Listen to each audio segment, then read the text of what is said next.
إلى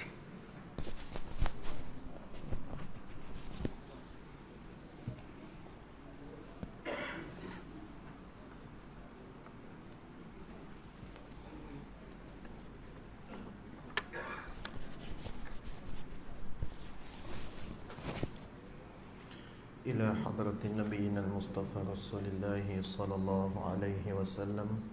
شيء لله لهم الفاتحة. أعوذ بالله من الشيطان الرجيم. بسم الله الحمد لله رب العالمين الرحمن الرحيم إياك نعبد وإياك نستعين الصراط المستقيم صراط الذين غير المغضوب عليهم ولا الضالين. Assalamualaikum warahmatullahi wabarakatuh.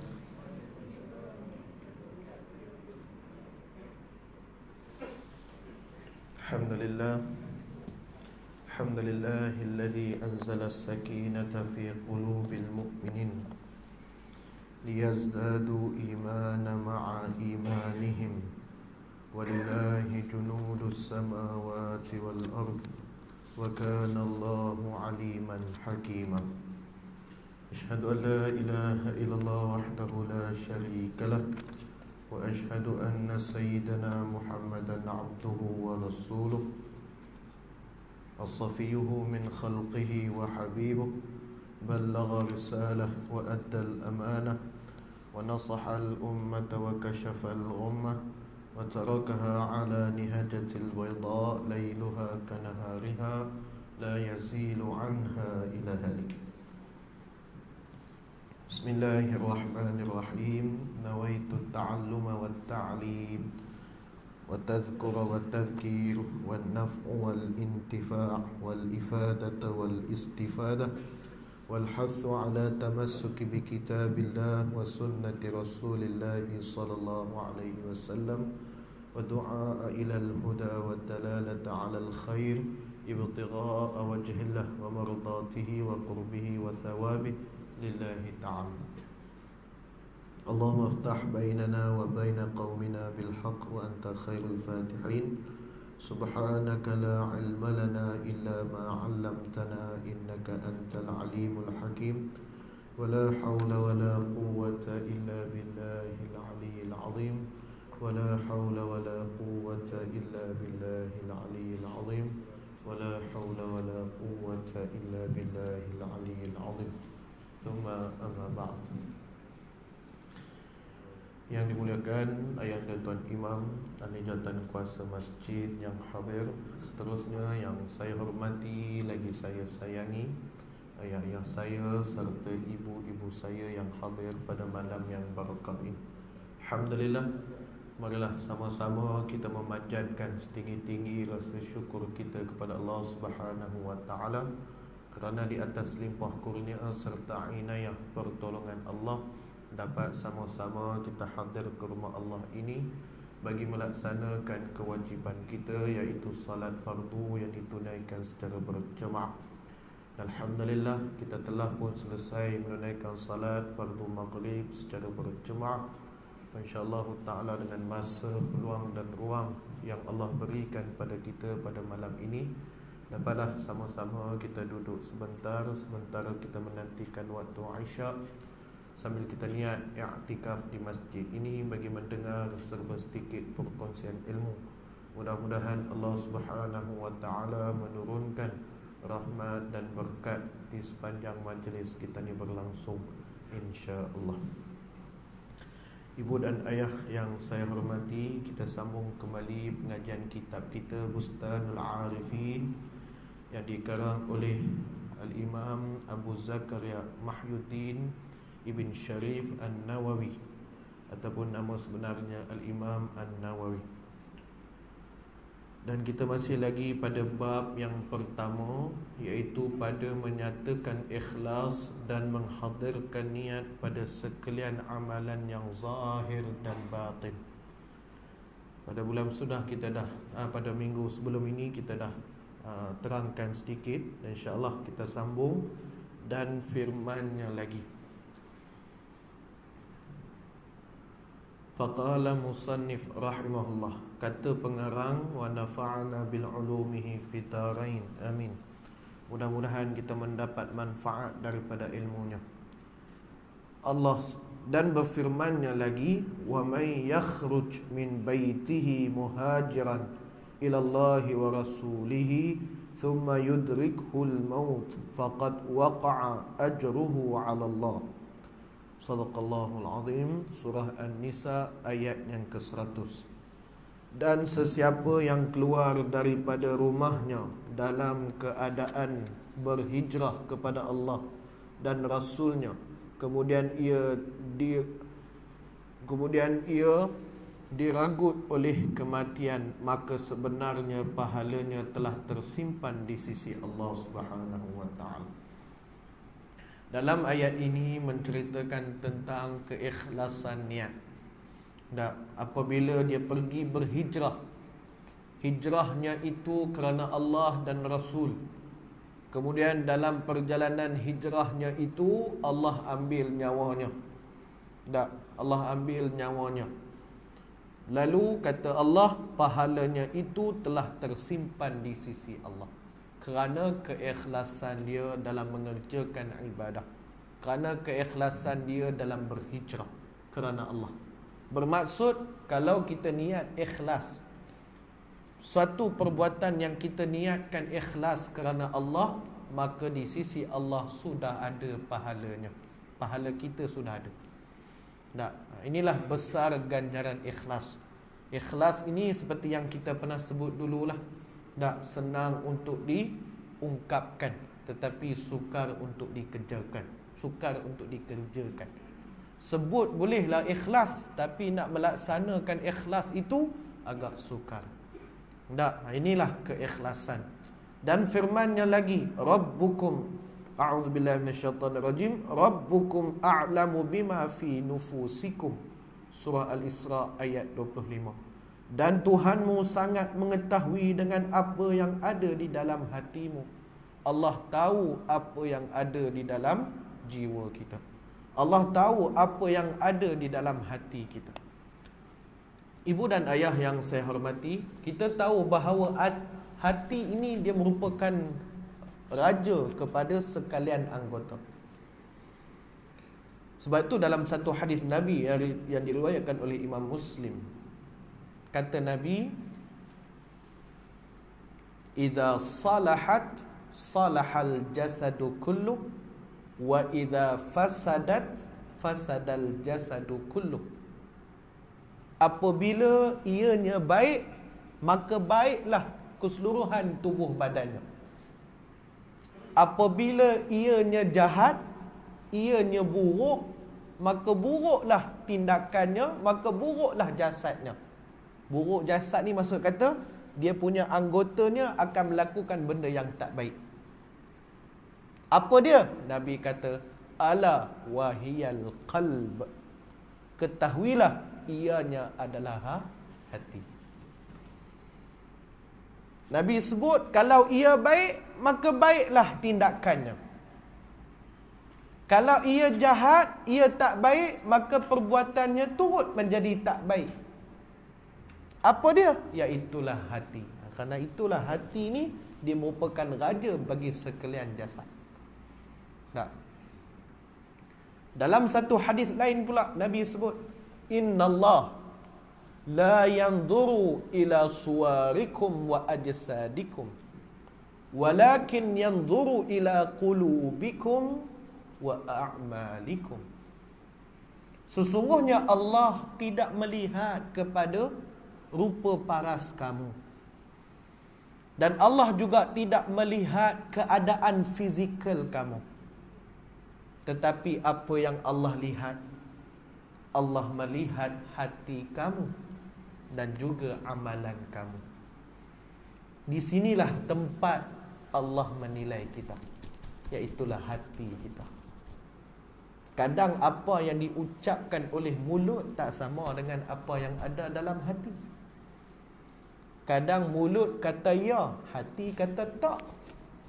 Mulut kata tak, hati kata ya.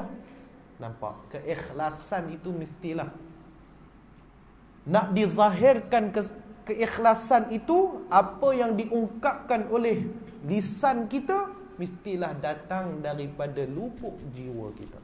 Itulah yang dinamakan ikhlas.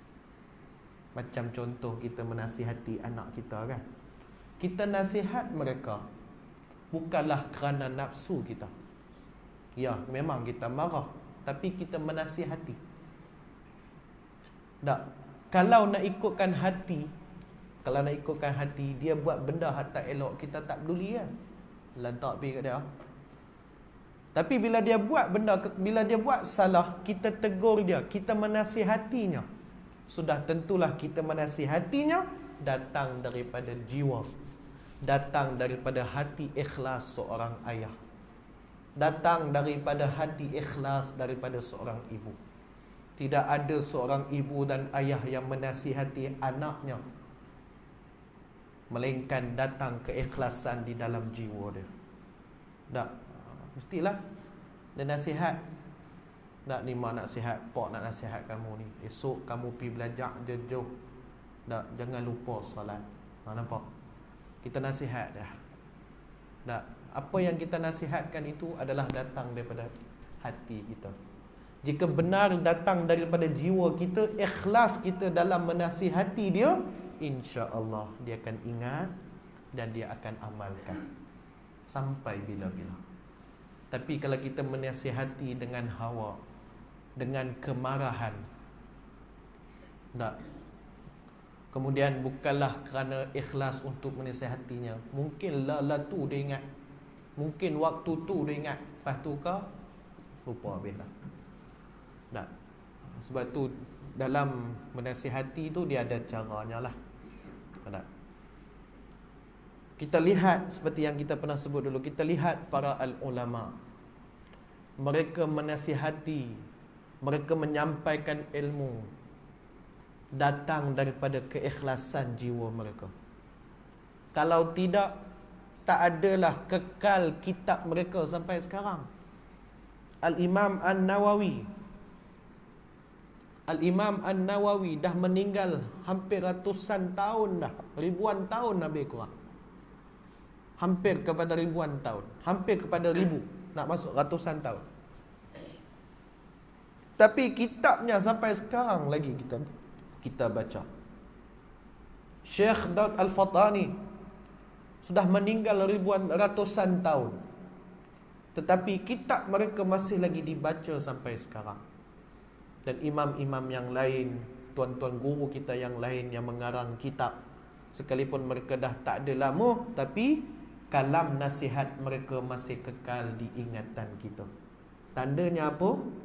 Tanda masa mereka memberi nasihat, masa mereka menulis kitab, masa mereka mengungkapkan perkataan-perkataan nasihat kepada kita, sudah tentulah mereka ikhlas dalam menyampaikan sesuatu, dalam menyampaikan nasihat tu. Kita juga pernah sebut Al-Imam Al-Ghazali, Hujjatul Islam. Al-Imam Ghazali mengarang kitab Ihya Ulumuddin. Dia karang kitab tu, dia tulis kitab Ihya tu. Dia tulis, dia titik, dia berhenti, dia sembahyang 2 rakaat. Lepas habis sembahyang 2 rakaat, dia duduk balik, dia tulis balik. Dia tulis, dia titik, dia berhenti je, dia sembahyang 2 rakaat pula. Subhanallah. Imam An-Nawawi, kita pernah cerita dah hari tu. Imam An-Nawawi, dia menghabiskan hampir sepertiga masanya untuk menulis kitab. Sehingga kan anak muridnya menyebut bahawa Imam An-Nawawi tidak ada masa untuk menyembang, kerana penuh dengan penulisan. Dia menulis. Tak, menghabiskan masa, menghabiskan umurnya 45 tahun, umur Imam Nawawi, menulis kitab, mengajar dan belajar. Imam An-Nawawi. Baitulah, tak, penulisan mereka kekal sehingga sekarang. Itulah tandanya ikhlas. Sebab tu bila ikhlas ni, bila kita buat satu perbuatan ikhlas, orang akan ingat sampai bila-bila. Tak. Dan ikhlas ini sebenarnya tak perlu untuk diungkapkan melalui mulut, saya ikhlas, tak payah. Kerana ikhlas tu tak boleh nak digambarkan, kerana ianya ada di dalam jiwa kita. Cumanya orang nak zahir, sengaja untuk zahirkan tak, bahawa kita kata saya ikhlas. Tak. Mudah-mudahan apa yang diungkapkan oleh mulutnya samalah apa yang ada di dalam hatinya. Tak. Nak sebut ikhlas, sebutlah. Tapi mudah. Tapi kena samalah apa dalam hati ni. Jangan sebut mulut je ikhlas, hati tak, tak jadi ya. Kan? Begitulah. Allah mengetahui apa yang ada di dalam hati kita. Firman Allah lagi, a'udzubillahi minasyaitonirrajim, lan yanalallah luhumuha wala dima'uha walakin yanaluhu taqwa minkum. Sadaqallahul azim. Surah Al-Hajj ayat 37. Dan tidaklah mencapai akan Allah oleh dagingnya, daging kurban, dan tidak pula darahnya, tetapi yang sampai kepadanya hanyalah ketakwaan daripada kamu.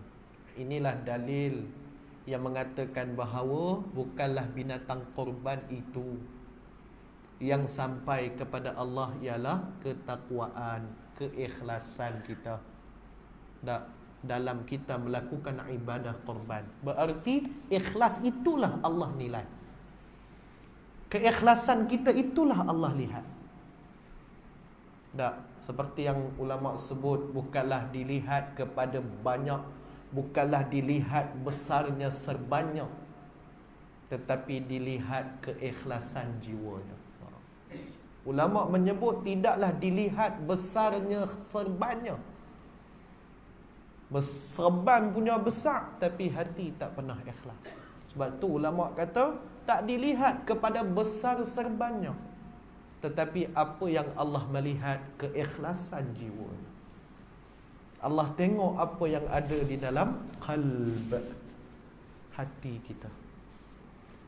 Nah, apa yang ada dalam ni, hati yang Tuhan pandang ni. Nah, sebab tu kita pernah dengar, pandanglah dengan mata hatimu. Nak pandang dengan mata hati ni lagu mana? Kita agak mungkin sukar untuk mencapai tahap untuk melihat dengan mata hati. Tapi orang yang takwa, orang yang saleh akan melihat dengan mata hatinya. Dia akan melihat dengan mata hatinya. Orang yang saleh. Sebab tu bila mana mereka melihat dengan mata hatinya, apa yang mereka nasihatkan pada kita, Masya Allah, cukup hebat. Kerana dia melihat daripada dalam, daripada jiwa dia. Tak. Lepas tu kita pernah sebut satu kisah dulu kan, cerita Pak Sumit tu. Tak. Yang di mana dia memberi nasihat, kalam nasihat yang datang daripada jiwanya secara tak langsung. Cerita dia bersih kipas. Pergi rumah dia nak minta nasihat, dia suruh bersih kipas rumah dia. Kipas dia tu ialah kipas penuh berabuk, kita pun bersih lah kipas dia. Memang waktu tu dia buka kipas, tapi tak rasa angin. Pasal habuk tu penuh, nak rasa angin apa? Kan? Lepas tu kan dia suruh bersih, kita pun bersih lah. Bersih-bersih, dia suruh buka. Buka 1, 2 pun dah rasa angin lah. Buka 4, 5 lagi terbang lah. Kan? Buka 1, 2 dah rasa angin. Tadi mula masa berabuk, buka 4, 5 pun tak rasa angin. Dia sekadar pusing lah. Tapi bila dah bersih, dah lap, putih sekelah, waktu tu bila buka 1, 2 dah rasa angin. Lepas tu kan dia masuk slow. Hati kita macam kipas angin lah, dia kata. Kita pun terkebik. Apa maksud hati macam kepala ni, macam kipas? Dia kata masa dia debu tu, dia hampa buka kipas tak rasa angin. Maksud kata bila mana hati dah jadi kotor, dia tak memberi manfaat pada manusia. Tapi bila mana kita bersih kipas tu, buka 1-2 pun dah ada angin. Berarti bila hati dah jadi bersih, maka dia akan memberi manfaat pada manusia. Nampak? Itu. Mereka memberi kalam nasihat tu datang daripada jiwa mereka, subhanallah. Kadang kita tak sangka. Sebab tu pesan guru kami, bersabarlah dengan kerana tuan gurumu, nescaya kamu akan memperolehi manfaat daripadanya. Subhanallah. Nak, ibu dan ayah, nak, sabarlah dengan kerana guru. Nak, cikgu-cikgu di sekolah ni, sabarlah dengan kerana mereka. Nescaya anak kita akan memperolehi manfaat daripada dia. Begitu. Laman lah ni tak ada dah. Buat salah sikit tu dia viral, masuk dalam Facebook lah, WhatsApp lah, saman lah. Kan, zaman kita mengaji dulu, subhanallah, mana nak berani. Nampak tu guru pada jauh, pusing kot lain dah, takut nak jumpa dengan dia. Pasal apa? Pergi selisih dengan dia sekejap lagi, dia tanya, hang tak sembahyang subuh apa? Macam mana dia beta? Hebat tak punya hebat. Memang betul ya pun. Tak. Ni nak cerita kata, lihat dengan mata hati. Nak kita nak capai pada tahap itu. Tapi lalu tepi dia dah tahu. Saya teringat lagi masa kami belajar dulu dekat Jordan dulu. Orang Arab ni bila time periksa, yalah ada Arab hak pakai perudah, hak pakai tudung labuh kan. Nampak mata pun tak nampak, dia katuk habis semua. Bila time periksa, tak, dia jawab periksa tak apalah. Tiba-tiba doktor pensyarah tu dia datang, pergi dekat apa? Dekat ni lah, meja pelajar perempuan.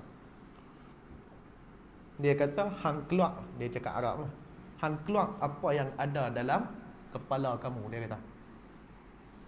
Apa yang ada dekat telinga kamu, hang bawa keluar sekarang. Arab tu dia nafikan lah, mana ada apa kan. Betul dia kata, hang jangan sampai aku panggil Arab perempuan, suruh cek lagi teruk. Buat keluar sekarang. Dia pun buat keluar rupanya telefon sekali dengan wire. Dia pun kan pakai tudung labuh, mata pun tak nampak. Pakai tudung labuh kan, dalam bukan nampak ada pasang wire ke apa. Rupanya dia pasang apa, earphone tu, dia telefon kawan dia kat luar.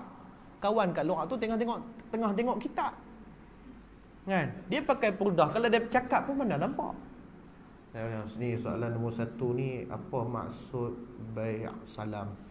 Contoh, kawan kat luar tu bagi tahu lah, bai' salam ni, dia cerita kan. Ni soalan nombor 2 ni, alif dia kata ni, ba dia kata ni, hak benar 1 alif ke ba. Lebih kurang tu. Yang heran tu, macam mana doktor tu boleh tahu? Kalau kita orang normal ni macam biasa ni, mana kita nak tahu? Dia pasang apa kat dalam telinga dah, kita pun tak tahu. Tapi dia boleh tahu. Subhanallah. Tu dia kata ada kasyaf kan. Wallahu a'lam. Tapi begitulah. Tak. Sebab apa? Sebab firasat guru ni dia lain. Tu nak cerita. Tapi itu sebablah keikhlasan ini sebenarnya satu benda yang sangat hebat. Bila kita mengikhlaskan diri, insya-Allah. Tak. Macam ayat ni. Ayat orang main minta penawar. Ustaz buat ayat penawar Ustaz. Tu kita balas lah. Ayat ni memang tawak, nak tawak lagu mana lagi kan.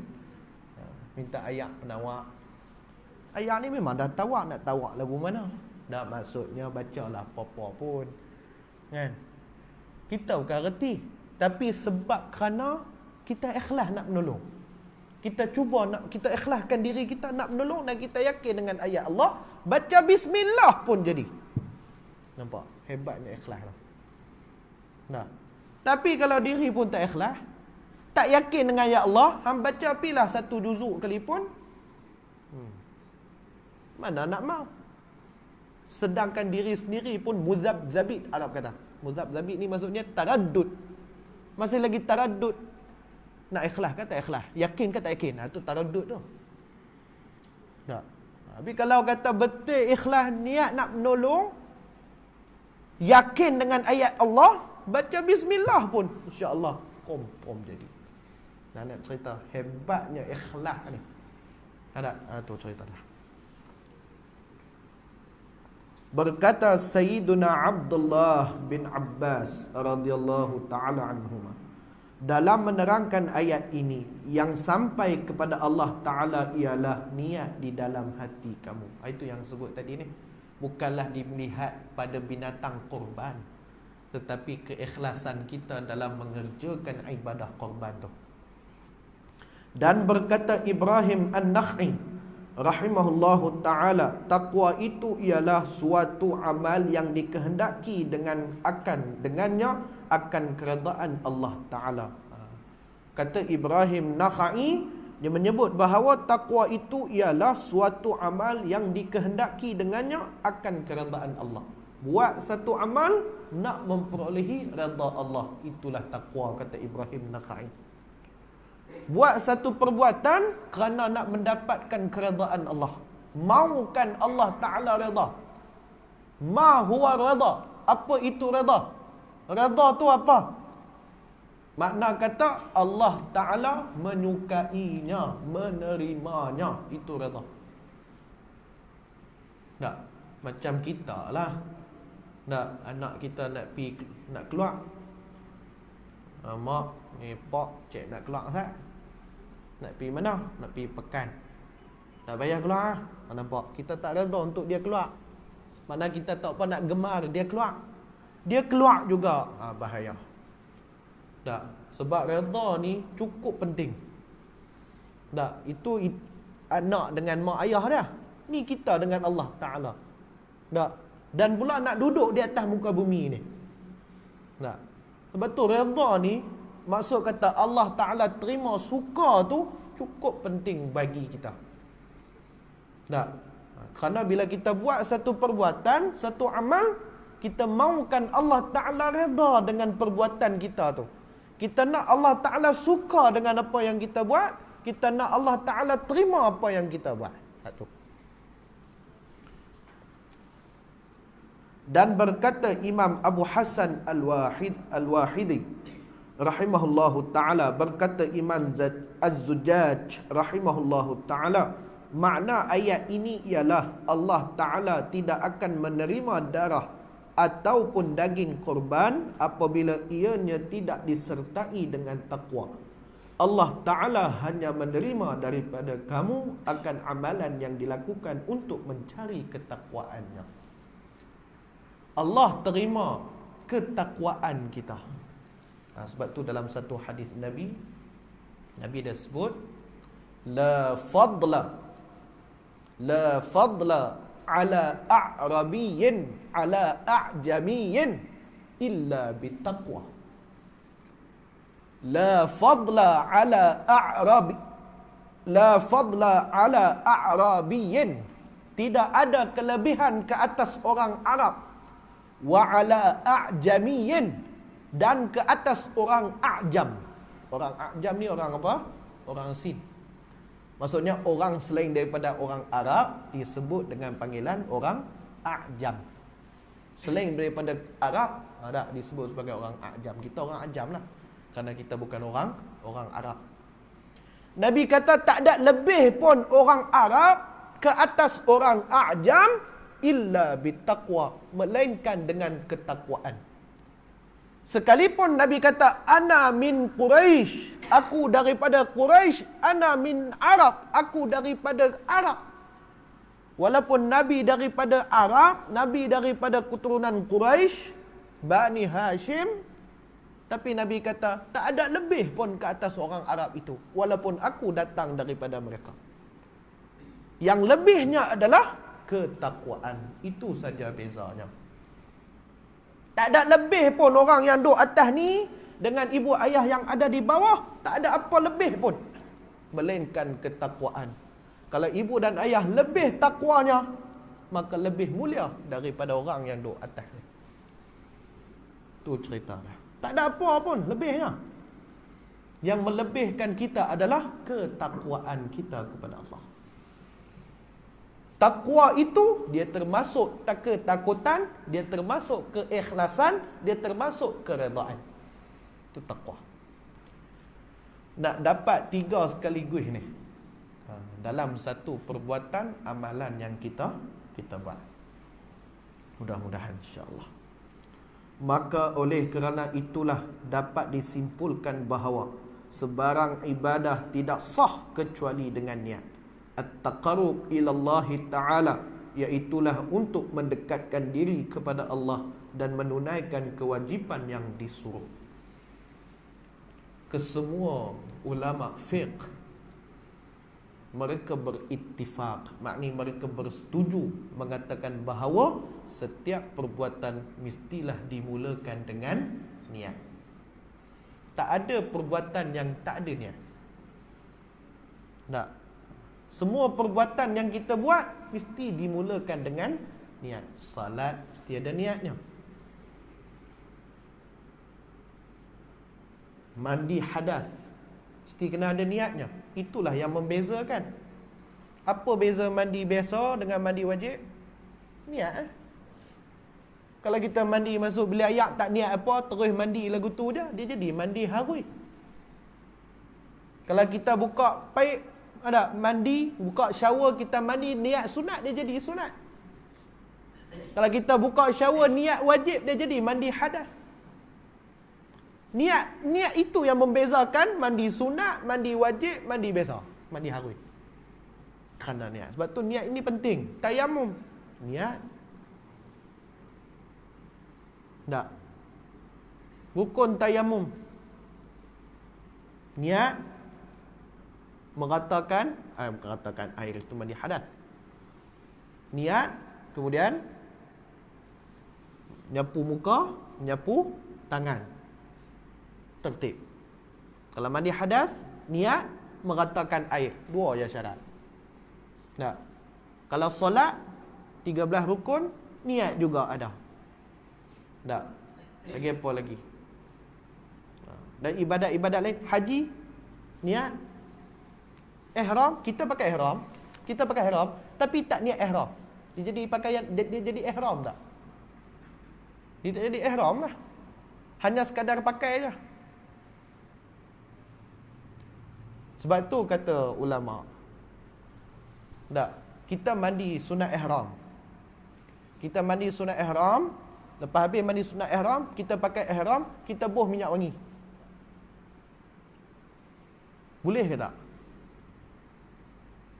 Kita mandi kan sunat mandi ihram sebelum kita pakai ihram. Tak. Lepas tu kan kita niat ihram. Apa tu? Lepas kita pakai ihram, mandi ihram, kita pakai ihram, buh minyak wangi. Lepas tu niat ihram. Boleh ke tak? Ataupun buh bedak. Sebelum pakai ihram tu, kan? Dia lipat hak kain dulu. Hak lapik tang dekat badan ni, dia tak buh lu. Dia lumuk dengan bedak lu. Buh bedak desin ke apa. Buh sembok badan. Dia spray sampai habis. Sampai habis body spray tu. Kan? Dia spray berasap-rasap dalam tanah tu. Lepas tu kah? Dia pakai ihram, dia buh minyak wangi. Lepas tu dia niat ihram. Boleh ke tak? Boleh selagi dia tak niat ihram. Dah niat ihram tak boleh dah. Tu kata kita pakai ihram duduk saja-saja datang rumah saja pakai ihram. Tak niat ihram pun. Sebab niat ihram ni mesti di miqat. Mesti di situ. Kalau di sebelah kita, kalau di Madinah, kalau kita di Mekah, kita pergi ke Tan'im di Masjid Aisyah, kita niat ihram di situ. Kalau kita daripada Madinah, kita singgah di Bir Ali, kita niat ihram di situ. Baru dikenakan ihram. Ni saja duduk rumah pakai ihram. Nak ambil zu pergi Mekah, pakai ihram siap-siap. Dekat rumah pakai dah. Tak. Tengah duk pakai ihram, mai isteri dah. Tengah malam Jumaat dah tergelincir. Tak. Tengah duk pakai ihram tu. Tapi cerita dia tak niat ihram. Niat ihram selesai, kena dam. Kan? Itulah cerita dia. Jadi ihram ni bila niat saja dia jadi pakaian ihram. Ni kalau tak niat saja pakai tak jadi apa, sekadar pakai je lah. Itu sebab nak cerita kata niat ini keseluruhan ulama berittifaq mengatakan niat ini merupakan wajib dalam setiap apa jua amal. Apa jua perbuatan mesti kena ada niat. Berdasarkan hadis Nabi dalam matan Arba'in hadis 40, hadis nombor 1 daripada Sayyidina Umar, hadis yang selalu kita duk ingat dan selalu kita duk hafal. Innamal a'malu binniyat wa innama likulli imri'in ma nawa. Itu hadisnya. Setiap perbuatan itu dimulakan dengan niat. Maka melalui hadis itulah ulama menyandarkan bahawa setiap perbuatan itu mestilah dimulakan dengan niat. Maka hadis inilah yang disebut dalam kitab ini.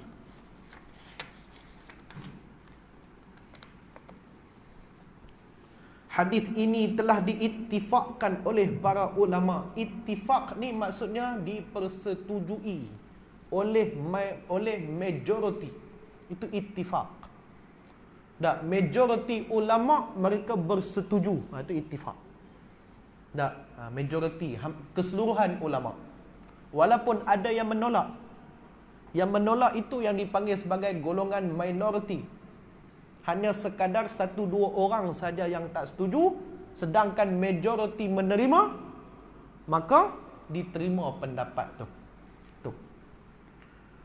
Atas kesahihannya dan mereka bersepakat mengatakan bahawa hadis ini sangat besar kedudukannya di dalam agama dan merupakan salah satu asas keimanan, bahkan ia merupakan tunggaknya yang terutama sekali dan yang paling kukuh. Tu sebablah kenapa Imam Nawawi jadikan hadis innamal a'malu binniyat itu pada hadis nombor 1, kerana dia merupakan tunggak kepada asas agama, iaitulah niat. Tergelincirnya akidah seseorang itu boleh jadi datang daripada hatinya. Boleh jadi datang daripada niatnya. Boleh tergelincir akidah. Akidah boleh tergelincir melalui 3. Yang pertama melalui i'tiqad. I'tiqad ni melalui dalam pegangan, kekuatan jiwa, hati kita. Yang kedua melalui perbuatan. Yang ketiga melalui perkataan. Tak. Tergelincirnya akidah seseorang itu boleh datang daripada 3 benda ni. I'tiqad, perbuatan dan perkataan. Sebab tu 3 ni kena jaga. Tak, mulut tak kata pun, perbuatan tak buat pun, jiwa kata, syoknya kalau duduk dalam agama ni. Nampak? I'tiqad, benda yang ada dalam jiwa boleh tergelincir, bahaya. Sebab itulah kata pengarang, hati ni merupakan tunggak utama dalam semua amal ibadat jiwa kita lah. Maksud kata niat itu adalah benda yang paling penting. Sebab itulah kita kena jaga hati kita, kita kena jaga jiwa kita. Adapun makna niat itu ialah qasad. Qasad maksudnya tujuan. Ulama mentakrifkan niat itu sebagai al-qasdu muqtarinan bil fi'li. Tujuan yang bersadarkan dengan perbuatan itu niat. Tak ada lagi lah orang tak niat lepas tu dia tak buat. Contoh kan, lepas habis mayang ni sat lagi ingat nak pergi kedai sat, nak pergi kedai kopi jap, pergi ngetih. Nah kita niat awal lah. Lepas tu kan dia pergi. Tak ada lagi lah. Tapi kadang kita masuk highway kan, kita ikut jalan lama, tak terniat pun nak naik highway. Macam mana tau, pusing-pusing naik highway. Kita pun heran, macam mana boleh aku naik highway ni, padahal dalam hati tak niat pun nak naik highway kan. Itu salah sendiri. Tak tahu jalan tu yang pas naik highway tu, walaupun tak terniat. Dah. Tapi cerita dia lagu tu kan. Jadi apa dua perbuatan hak kita buat, semua datang daripada niat. Mustahil tak ada niat. Sama juga dengan lafaz talab. lafaz talak. Kalau lafaz soreh, hang niat ke, hang tak niat ke, confirm jatuh. Lafaz soreh ni maksudnya lafaz yang jelas. Wahai Aminah, aku ceraikan kamu dengan talak 1. Itu jelas. Tak. Lafaz satu lagi namanya lafaz kinayah. Lafaz kinayah ni dia termasuk dalam lafaz talak. Antara contoh lafaz kinayah, aku tak mau tengok muka hang dah. Nampak? Itu lafaz kinayah. Dia termasuk dalam lafaz talak tau. Jatuh ke tak? Macam biasa, bulan depan.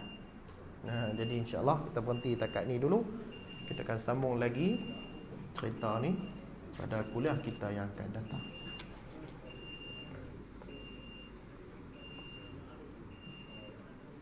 Dua.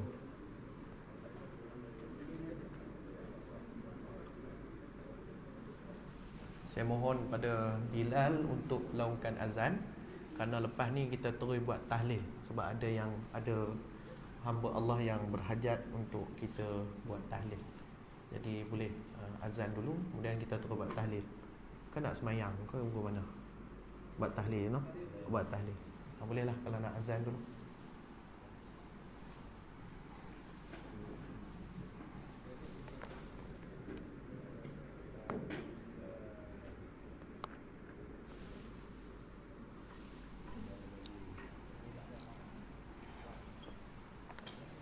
Allah. Ada.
Allah.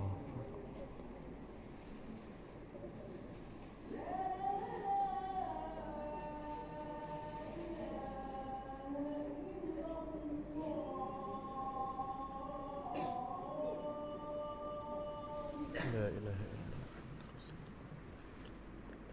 Sayyidina Mustafa.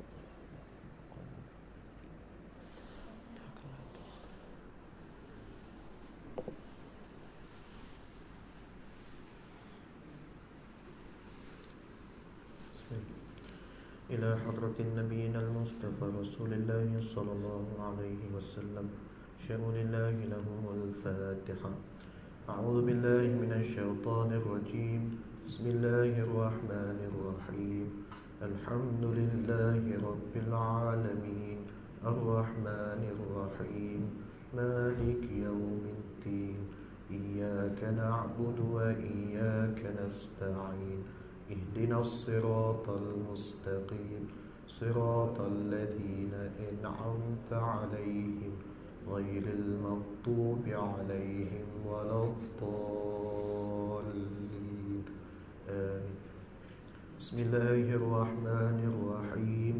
قل هو الله أحد الله الصمد لم يلد ولم يولد ولم يكن له كفوا أحد. بسم الله الرحمن الرحيم. قل هو الله أحد الله الصمد لم يلد ولم يولد ولم يكن له كفوا أحد. بسم الله الرحمن الرحيم. قل هو الله أحد الله الصمد لم يلد ولم يولد ولم يكن له كفوا أحد. لا إله إلا الله والله أكبر. بسم الله الرحمن الرحيم. قل أعوذ برب الفلق من شر ما خلق ومن شر غاسق إذا وقب ومن شر النفاثات في العقد ومن شر حاسد إذا حسد. لا إله إلا الله والله أكبر. بسم الله الرحمن الرحيم. قل أعوذ برب الناس ملك الناس إله الناس من شر الوسواس الخناس الذي يوسوس في صدور الناس من الجنة والناس. لا إله إلا الله والله أكبر. بسم الله الرحمن الرحيم. الحمد لله رب العالمين الرحمن الرحيم مالك يوم الدين إياك نعبد وإياك نستعين اهدنا الصراط المستقيم صراط الذين أنعمت عليهم غير المغضوب عليهم ولا الضالين آمين. بسم الله الرحمن الرحيم. ألف لام ميم.